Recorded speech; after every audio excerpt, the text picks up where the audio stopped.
और धनुर्धर अर्जुन भगवान श्री कृष्ण से। दुनिया में जब मामा की बात आती है तो दो मामाओं की याद आ जाती है, पहले मामा कंस और दूसरे मामा शकुनी। क्या आपको मालूम है कि कौरवों का अंत करने का प्रण जो है पांडवों ने नहीं, सबसे पहले शकुनी ने लिया था, जो कि उनका अपना मामा था। शकुनी ने एक वादा किया था, एक प्रण किया था अपने मरते हुए पिता के पार्थिव शरीर से कि देखिए मैं जो है पूरे हस्तिनापुर को बर्बाद कर दूंगा, बस ये प्रण ले लेता हूं। कौन थे शकुनी मामा, क्या है वो कसम, क्या है वो प्रण, क्या है पूरी कहानी, कथाएं विद आरजे कार्तिक में आज की कथा मामा शकुनी की। मामा शकुनी को अपनी कुटिल बुद्धि के लिए कुख्यात माना जाता है।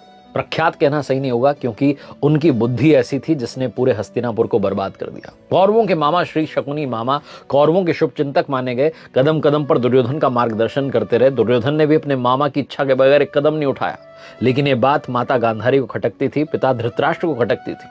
आपको बताऊंगा कि किस तरीके से शकुनी जो है कौरवों का भी दुश्मन था।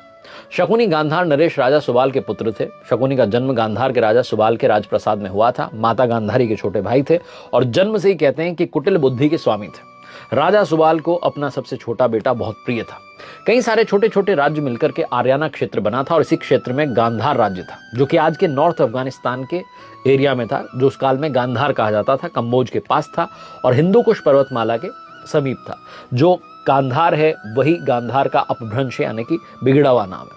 कौरवों को छल और कपट की राह सिखाने वाले शकुनी ने उन्हें पांडवों का विनाश करने के लिए पग पग पर मार्गदर्शन किया, लेकिन उसके मन में कौरवों के लिए भी बुरी जो है सोच थी, एक बुरा विचार था कि मुझे इनका भी अंत कर देना है। इस कथा को समझने के लिए थोड़ा सा पीछे चलना पड़ेगा। जो गांधार की राजकुमारी थी, उनके रूप की चर्चा पूरे आर्यावर्त में थी और पितामह भीष्म ने सोचा था कि जो युवराज हैं धृतराष्ट्र, उनका विवाह करवाया जाए गांधार की राजकुमारी से।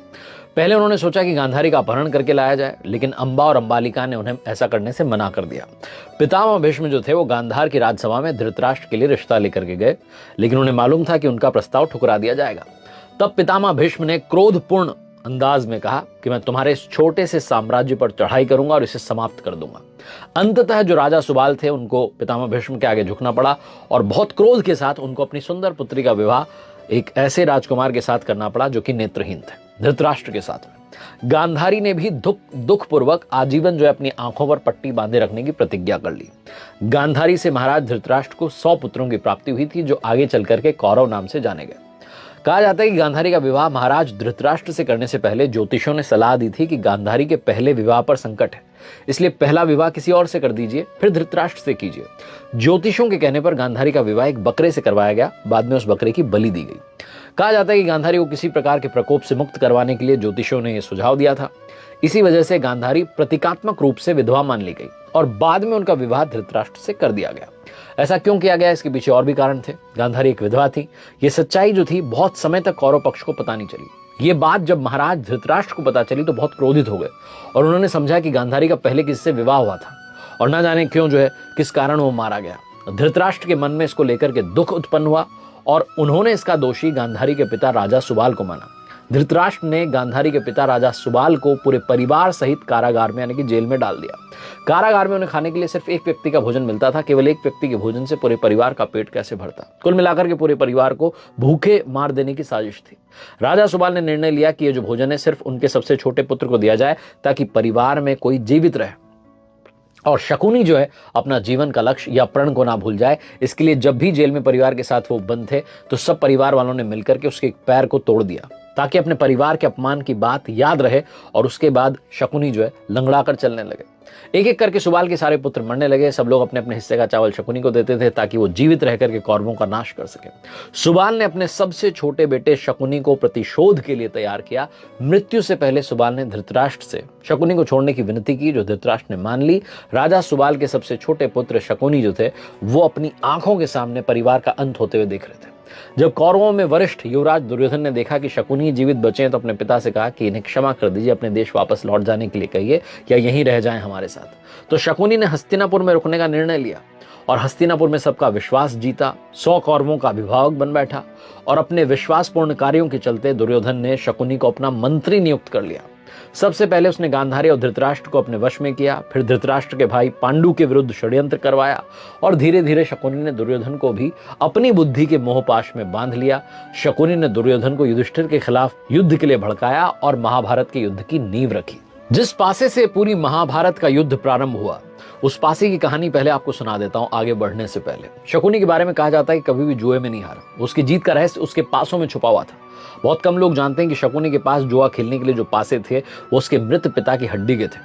शकुनी के पिता जब बंदी गृह में मरने लगे तो उन्होंने देखा कि उनके बेटे की चौसर में रुचि थी, तो कहा बेटा तुम मेरी उंगलियों से पासे बना लेना, इनमें मेरा आक्रोश, मेरा दर्द भरा होगा, जिससे चौसर के खेल में तुम्हें कोई हरा नहीं पाएगा। पिता की उंगलियों से बने पासे से चौसर खेलने की वजह से शकुनी हर बार पांडवों को हराने में सफल हुआ। अपने पिता की मृत्यु के पश्चात शकुनी ने उनकी कुछ हड्डियां अपने पास रख ली थी और जुआ खेलने में पारंगत था, तो फिर उन उंगलियों से पासे बना लिए थे। शकुनी की जो चाल थी सिर्फ पांडवों का ही नहीं बल्कि कौरवों का भी विनाश करना चाहती थी, क्योंकि शकुनी ने कौरव कुल के नाश की सौगंध खा ली थी और उसके लिए उसने दुर्योधन को अपना मोहरा बना लिया था। हर समय बस अवसर तलाशता था जिसके चलते कौरव और पांडवों में भयंकर युद्ध हो जाए और कौरवों की जान चली जाए। जब युधिष्ठिर हस्तिनापुर के युवराज घोषित हुए तो शकुनी ने ही लाक्षागृह का षड्यंत्र रचा और सारे पांडवों को वहां जिंदा जलाकर मार डालने का प्रयत्न किया। शकुनी किसी भी तरीके से दुर्योधन को हस्तिनापुर का राजा बनते देखना चाहता था ताकि उसका दुर्योधन पर मानसिक आधिपत्य रहे और इस मूर्ख दुर्योधन की सहायता से भीष्म और कुरुकुल का जो है विनाश कर सके। इसीलिए उसने पांडवों के प्रति दुर्योधन के मन में वैरभाव जगाया और उसे कहा तुम्हें तो सत्ता लेनी होगी। शकुनी के कारण ही महाराज धृतराष्ट्र की ओर से पांडवों और कौरवों में होने वाले विभाजन के बाद पांडवों को एक बंजर जो पड़ा क्षेत्र था वो सौंपा गया, लेकिन पांडवों ने उसे इंद्रप्रस्थ में बदल दिया। वहां जब बुलाया गया कौरवों को और उन्होंने जब महल में प्रवेश किया तो वहां एक विशाल कक्ष में पानी की उस भूमि को दुर्योधन ने गलती से असल भूमि समझकर उस पर पैर रख दिया और पानी में गिर पड़ा। ये देखकर के पांडवों की पत्नी द्रौपदी हंस पड़ी और कहने लगी कि एक अंधे का पुत्र अंधा होता है। ये सुनकर के दुर्योधन बहुत गुस्से में आ गया और उसके मन में जो बदले की भावना चल रही थी उसको शकुनी ने हवा दी और कहा कि बस अब पासों का खेल करते हैं। योजना बताई दुर्योधन को और कहा कि तुम इस खेल में इनको हरा करके बदला ले सकते हो। खेल के जरिए पांडवों को मात देने के लिए शकुनी ने बहुत प्रेम भाव से सारे पांडु पुत्रों को खेलने के लिए आमंत्रित किया और फिर शुरू हुआ दुर्योधन और युधिष्ठिर के बीच में पासा फेंकने का खेल, यानी कि चौसर का खेल। जिस तरीके से पैर से लंगड़ा था शकुनी, लेकिन चौसर में और द्यूत क्रीड़ा में बहुत प्रवीण था। चौसर की महारत ऐसी थी कि जो चाहता था वही अंक पासों पर आता था। पासों को उसने सिद्ध कर लिया था। उंगलियों के घुमाव पर ही पासों के अंक पहले से प्री डिसाइडेड रहते थे और शुरुआत में पांडवों का उत्साह बढ़े, उन्हें मजा आया, इसलिए शुरुआत में पांडवों को जिताया और उसके बाद जो है उनको हराना शुरू किया। धीरे धीरे खेल के उत्साह में युधिष्ठिर सारी दौलत, सारा साम्राज्य हारने लगे, सारी संपत्ति हारने लगे। जब सब हार गए तो शकुनी ने कहा कि देखो सब कुछ वापस मिल जाएगा अगर तुम अपने भाइयों को और अपनी पत्नी को दांव पर लगा दो। मजबूर होकर के युधिष्ठिर ने शकुनी की बात को मान लिया और अंत में ये पारी भी युधिष्ठिर जो महाराज थे वो हार गए। इस खेल में पांडवों का द्रौपदी का अपमान हुआ और कुरुक्षेत्र के युद्ध का सबसे बड़ा कारण यही बना। मार्ग शीर्ष शुक्ल 14 को महाभारत के युद्ध का प्रारंभ हुआ। 18 दिनों तक युद्ध चला। युद्ध के पहले दिन पांडव पक्ष को भारी हानि हुई, दूसरे दिन पांडवों का अधिक नुकसान नहीं हुआ। द्रोणाचार्य ने धृष्टद्युम्न को कई बार हराया, पितामह भीष्म ने अर्जुन को कई बार घायल किया, अर्जुन ने पितामह भीष्म को रोके रखा। तीसरे दिन जो महाबली भीम थे उन्होंने घटोत्कच के साथ मिलकर के दुर्योधन की सेना को युद्ध से भगा दिया। इसके बाद पितामह भीष्म ने भीषण संहार मचा दिया। भगवान श्री कृष्ण ने अर्जुन से कहा कि आप पितामह भीष्म का वध कीजिए, लेकिन उत्साह में वो युद्ध नहीं कर पा रहे थे, तो भगवान श्री कृष्ण स्वयं जो है पितामह भीष्म को मारने के लिए दौड़े। अर्जुन ने कहा मैं आपको जो है प्रण लेता हूं, आपको भरोसा दिलाता हूं कि इनका जो है वध जरूर करूंगा।